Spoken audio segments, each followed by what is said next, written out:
And we continue on showing you how these gaskets were flattened already, and they're not doing so good. As I removed the cam chain tensioner gasket, I noticed a lot of wear and spots that actually oil was escaping. And this is the part that I want to show you. Although the top piece was intact, the bottom, as you can see, was completely gone, and the chain was hitting the metal as we speak.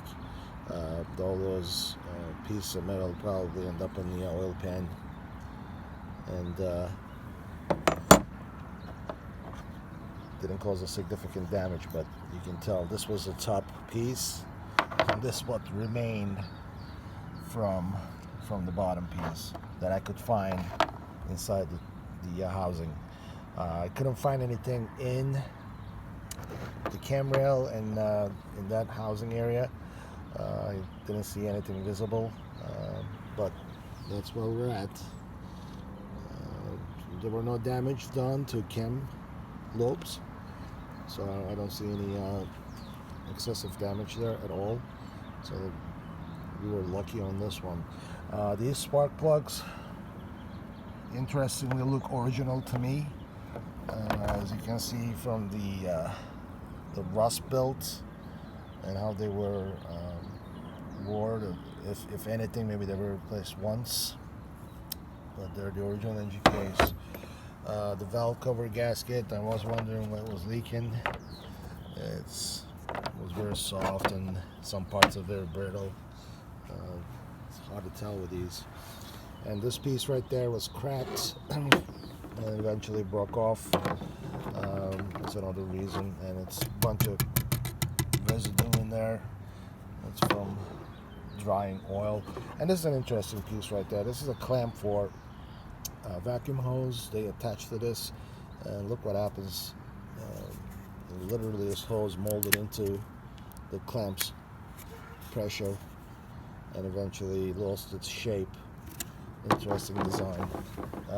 Gasket, again, brittle, soft. It's not a good shape at all. The breather house was leaking, so PCV had to replace. Obviously, when you do one, you do both. This was leaking pretty badly. This where the oil cooler side, and this is the engine block side. As you can see, the oil is leaking out, and that's where the major leak was coming out of. Again, a lot of people replace this gasket, but I would recommend replacing the whole thing. As you can see, the plastic is deteriorated in a lot of places. They're not expensive, they're pretty cheap. I would just recommend getting a new one. Comes with the filter, then your whole new unit, just slap them on there. Gaskets and seals and everything. It's not expensive at all. And yesterday I got the parts put back on the timing. I usually like to mark everything, letting the next mechanic, if there is any, to know what's been done to this car. I like to write it right on the motor itself, because the paperwork gets lost.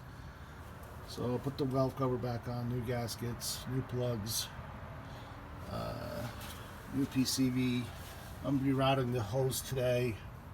I'm going to put that back on. So everything else coming along. I also replaced the front motor mount. That was in pretty bad shape. It was very soft. So next step, getting the front radiator sport and everything else plugged in. In a few days we should be running this. Thank you for watching.